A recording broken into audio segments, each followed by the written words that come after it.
Sitharaman serial August 17 நாளைக்கான எபிசோடில் என்ன நடக்கலாம் அப்படிங்கிறத ரிவ்யூவாக பார்த்துடலாங்க. மகா காரில் வீட்டுக்கு வராங்க. அப்போ செக்யூரிட்டி கிட்ட கேட்டை ஓப்பன் பண்ண சொல்கிறாங்க.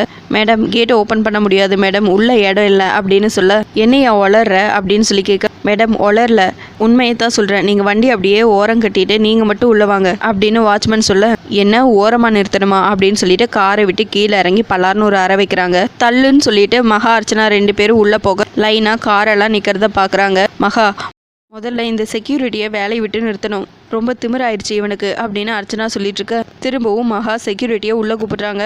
யோ இது யார் காரியா, அது யார் காரு அப்படின்னு சொல்லி கேட்க, இதுக்கா என்னை கூப்பிட்டீங்க, இதை மட்டும் நான் உங்ககிட்ட சொன்னேன்னா நீங்கள் என்னை அடிச்சிருக்க மாட்டீங்க, சிரித்து சந்தோஷப்பட்டிருப்பீங்க அப்படின்னு வாட்ச்மேன் சொல்ல, நீ முதல்ல சொல்லு, நாங்கள் சிரித்து சந்தோஷப்படுறோமா இல்லை உன்னை சாகடிக்கிறோமான்னு பார்ப்போம் அப்படின்னு அர்ச்சனா சொல்ல, மேடம் நம்ம குடும்பத்தோட மாப்பிள்ள சத்யன் சார் வந்திருக்காரு, கூடவே குடும்பத்தாரெல்லாம் வந்திருக்காங்க மற்றும் நம்ம உறவினர்களெல்லாம் வந்திருக்காங்க அப்படின்னு வாட்ச்மேன் சொல்ல, என்ன நம்ம குடும்பத்து மாப்பிள்ளையா, எவ்வளோ திமிரு இருந்தால் உன்னையும் அந்த சத்யனையும் எங்கள் குடும்பத்தோட சேர்த்து வச்சு பேசுவ அப்படின்னு சொல்லிட்டு அர்ச்சனா வாட்ச்மேனை போய் பலார்னு ஒரு அறை வைக்கிறாங்க.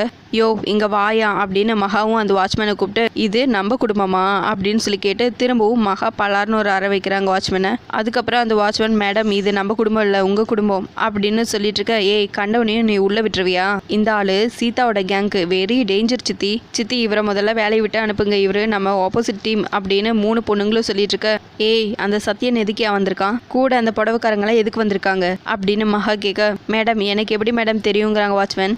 ஏன் இதெல்லாம் கேட்க மாட்டியா, யார் எப்படி வந்தாலும் அப்படியே கேட்டை திறந்து விட்டுருவியா, முட்டாள்னு மகா சொல்ல, நான் முட்டாளா இருக்க போய் தான் இன்னும் அடி வாங்கிட்டு நான் இந்த வீட்லயே இருக்கேன் அப்படின்னு வாட்ச்மேன் சொல்ல, இவனுக்கு வாயை பாத்தியா மகா, நான் தான் சொன்னல இவனை வேலையை விட்டு தூக்குன்னு, பாவம் பார்க்காத மகா இவனை அடிச்சு தரத்து அப்படின்னு அர்ச்சனா சொல்லிட்டு இருக்க, உங்ககிட்ட வேலை செய்யறதுக்கு 4 இடத்துல பிச்சை எடுத்து தின்னுக்கலாம், தயவு செஞ்சு என்னை வேலையை விட்டு அனுப்பிடுங்க, இன்னைக்கே அனுப்பிடுங்க, என்னை இப்பவே அனுப்பிருங்கன்னு சொல்லிட்டு அடம்பிடிச்சிட்டு இருக்க, யோ நிறுத்தியா அப்படின்னு சொல்லிட்டு எல்லாருமே உள்ள போயிடுறாங்க.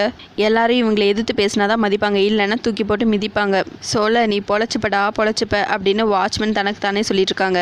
வீட்டுக்குள்ள பார்த்தா ராம் சத்யன் 2 பேரும் உட்காந்துட்டு இருக்காங்க. அப்போ மீரா ஒரு சூப்பரான புடவையில வராங்க, கூடவே சீதாவும் வராங்க. அந்த புடவையில மீராவை பார்த்தா சத்யன், இவ செம்ம அழகா இருக்காடான்னு யோசிக்கிறாரு போல இருக்கு. மீராவும் அப்படியே வெக்கப்பட்டுக்கிட்டே நிற்கிறாங்க. யார் இவங்க ரொம்ப அழகா இருக்காங்களே, இந்த அழகுல சத்யன் அப்படியே மயங்கி விழுந்துட்டாங்க அப்படின்னு ராம் சொல்லிட்டு இருக்க, நான் மயங்கி விழுந்து 10 வருஷம் ஆச்சுங்கிறாங்க சத்யன். அண்ணலும் நோக்கினான் அவளும் நோக்கினான், நோக்கி கொண்டே இருக்கின்றனர், நோக்க நொடியில் நோக்க அப்படின்னு துரை பாட்டுக்கு சத்யாவும் மீராவும் மாற்றி மாற்றி பார்த்துட்டு இருக்கிறத பார்த்து இவர் பாட்டுக்கு ஒன்று சொல்லிட்டு இருக்காரு. செல்வி அக்கா மீராக்காக்கு சுற்றி போடணும், எல்லாரும் மீராக்காவை பார்த்து கண்ணு வச்சுட்டாங்க அப்படின்னு சீதா சொல்ல, செல்வியும் சரிங்கிறாங்க. அதுக்கப்புறம் எல்லாரும் செல்ஃபி எடுத்துக்கிறாங்க. கரெக்டாக அந்த டைமில் மகா அர்ச்சனா அவங்க பொண்ணுங்க எல்லாரும் உள்ளே வராங்க. உள்ளே இவங்க செல்ஃபி எடுக்கிறதையும் பார்க்குறாங்க. அதுக்கப்புறம் இன்னொரு பக்கம் புடவையெல்லாம் எடுத்து போட்டிருக்கிறதையும் பார்க்குறாங்க. மீரா என்னடி நடக்குதுங்க, என்ன நடக்குது அப்படின்னு மகா கேட்க, கல்யாணத்துக்கு புடவை செலெக்ஷன் போயிட்டு இருக்குங்கிறாங்க. மீரா வாயை மூடு, ஏ சத்யன் யாரை கேட்டு வீட்டுக்குள்ளே வந்த அப்படின்னு சொல்லி கேட்க, நான் யாரை கேட்கணும், நான் கட்டிக்க போறவளை பார்க்க வந்தேன் அப்படின்னு சத்யன் சொல்ல, ஏய் மகாவியே எதிர்த்து பேசுறியா அப்படின்னு அர்ச்சனா சொல்லிட்டு இருக்க, நான் எங்க எதிர்த்து பேசினேன், நான் கேட்ட கேள்விக்கு பதில் சொன்னேன் அவ்வளோதான், இன்னும் நான் எதிர்த்து பேசல அப்படின்னு சத்யன் சொல்ல, ஏய் நான் உனக்கு 2 நிமிஷம் டைம் தரேன், அங்கே இருக்கிற குப்பையெல்லாம் எடுத்துட்டு போக சொல்லு, அப்புறம் நீயும் கிளம்புடா, என்ன பார்த்துக்கிட்டு இருக்க, வெளியே ஓடிப்போ அப்படின்னு மகா சொல்ல, ஓடலைன்னா என்ன பண்ணுவீங்க மேடம்னு சத்யன் கேட்க, அந்த குப்பையோட சேர்த்து உன்னையும் அள்ளி வீசிடுவேண்டான்னு மகா சொல்ல, அதை அள்ளி வீசுற வரைக்கும் வேடிக்கை பார்க்கறதுக்கு நான் ஒன்றும் பழைய சத்தியா இல்லை, அந்த சில உங்களுக்கு சமம், அறிவில் உங்களுக்கு ஒரு படி மேலே அப்படின்னு சொல்ல, நீ எவ்வளோ மேலே போனாலும் மீராவை உனக்கு நான் கட்டி தர மாட்டேன்டா, இந்த கல்யாணம் நடக்காதுன்னு மகா சொல்ல, இந்த கல்யாணம் ஏன் நடக்காதுன்னு ராம் கேட்க, ராம் நீ இதில் தலையிடாத, நீ உள்ளே போ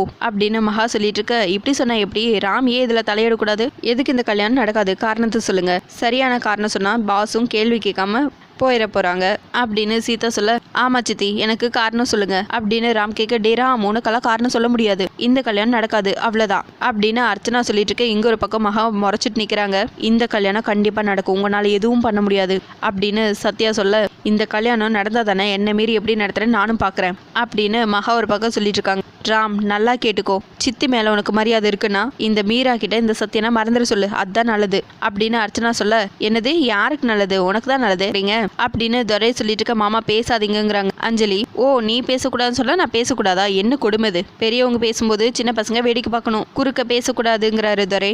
அங்கிள் எதுக்கு வளவலன்னு பேசிக்கிட்டு கல்யாணம் நடக்காதுங்கிறாங்கல்ல, எதுக்கு நடக்கக்கூடாது, அதுக்கு ஒரு காரணத்தை சொல்லுங்க அப்படின்னு சீதா கேட்க, ஏய் என்னடி காரணம் வேணும், பெரிய காரணம், இவன்லாம் ஒரு ஆளா, என் கம்பெனியில் டேபிள் தொடச்ச பையன் இவனுக்கு கல்யாணம் கேட்குதா, அதுவும் என் வீட்டில் அப்படின்னு மகா சொல்ல, நான் உங்கள் ஆஃபீஸில் டேபிள் தொடச்சவன் தான், ஆனால் இன்னைக்கு நான் சத்யா குரூப்ஸ் ஆஃப் கம்பெனியோட எம்டி.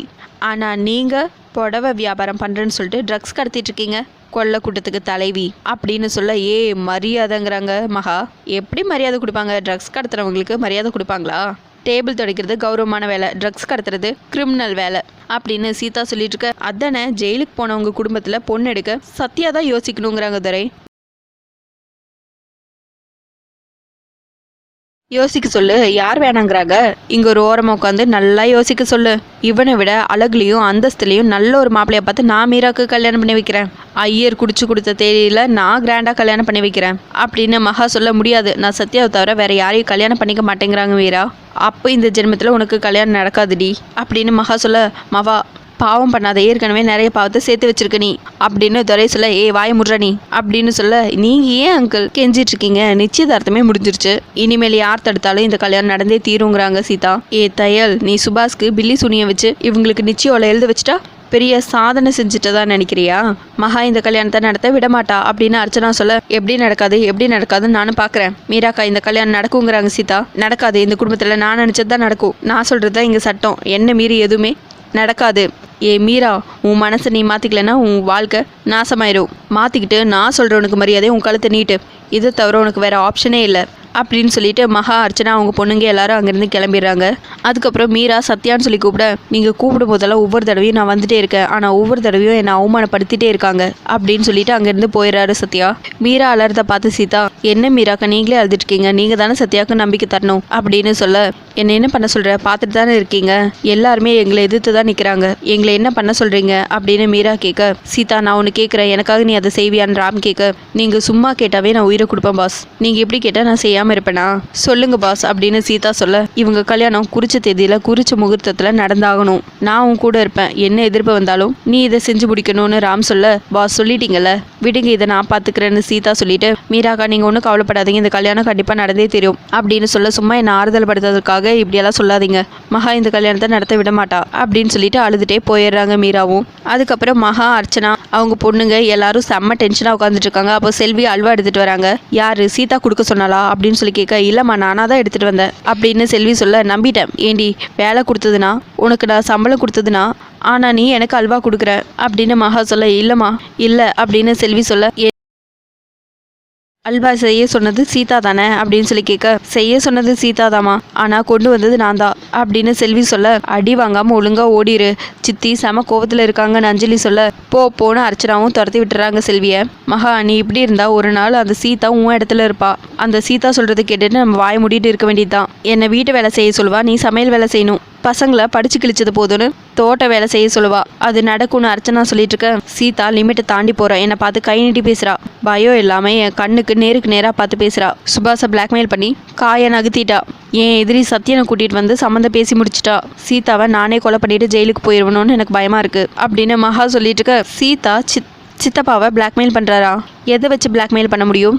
அப்பா என்ன தப்பு பண்ணாரு? அவரை எதுக்கு பிளாக்மெயில் பண்ணும்? சான்ஸே இல்லை சித்தி, அப்பா யாருக்குமே பயப்பட மாட்டார், அப்புறம் எப்படி இந்த தையல்காரிக்கு பயப்படுவார் அப்படின்னு சொல்லிட்டு மூணு பொண்ணுங்களும் மாற்றி மாற்றி கேள்வி கேட்க. இந்த கேள்வியெல்லாம் நானே எனக்குள்ளே கேட்டு பார்த்துட்டேன், ஆனால் எனக்கு பதில் கிடைக்கல அப்படின்னு மகா சொல்ல. அதான் நான் சொல்கிறேனே மகா, சுபாஷை சீதாவால் பிளாக்மெயில் பண்ண முடியாது, கண்டிப்பாக இது செய்வனை தான். அவள் சூனியை வச்சுட்டா மகா, யாராவது ஒரு மந்திரவாதியை பார்த்து அவள் வச்ச செய்வனே அவளுக்கே திருப்பி விடணும் அப்படின்னு அர்ச்சனா சொல்லிட்டு இருக்க. அப்படியே அவள் சூனியை வச்சிருந்தா அவள் எனக்குல வச்சிருப்பா, எதுக்கு சுபாஷ்க்கு வச்சு அவர் மூலியமாக காரியத்தை சாதிக்கணும்? நீங்கள் எதுவுமே யோசிச்சு பேச மாட்டீங்களான்னு மகா கேட்க. நீ சொல்கிறதும் சரிதான், அவர் எதுக்காக இவளுக்கு பயப்படுறாரு? பார்த்தல குளிர் ஜரமே வந்துருச்சு அப்படின்னு அர்ச்சனா சொல்ல. சித்தி, அப்பாக்காவை சூனியம் தான் வச்சிருக்கணும், அதனால தான் அப்பா இப்படியெல்லாம் பண்ணுறாருன்னு பிரியா சொல்ல. அடிச்சு பல்லெல்லாம் கழட்டிடுவேன், அப்புறம் அந்த தையல்காரி மேலே இருக்கிற கோவத்தை உங்கள் மேலே காட்டிடுவேன், இன்னொரு வாட்டி மந்திரம் தந்திரம் நல்லா பேசுனீங்க அவ்வளோதான், கெட் அவுட் அப்படின்னு மகா சொல்ல. மூணு பேரும் அங்கேருந்து போயிடுறாங்க. மகா, அந்த சீதாக்கெல்லாம் இவர் பயப்பட மாட்டார் மகா, இது அந்த சூனியந்தான் அப்படின்னு சொல்ல.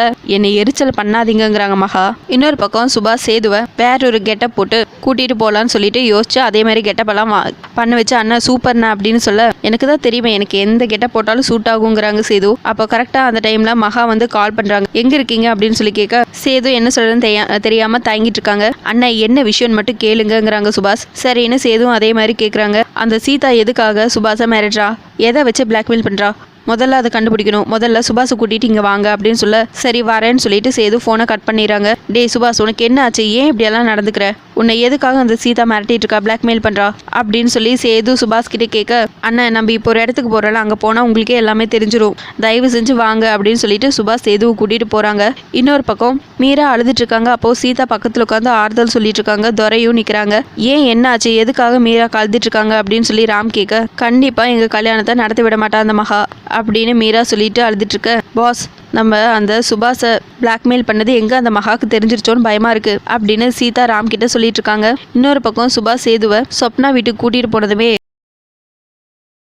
சொப்னாவோட தம்பி தான் வந்து டோர் ஓப்பன் பண்ணுறாங்க. பாபா உள்ளே வாங்க அப்படின்னு சொல்ல 2 பேரும் உள்ளே போகிறாங்க.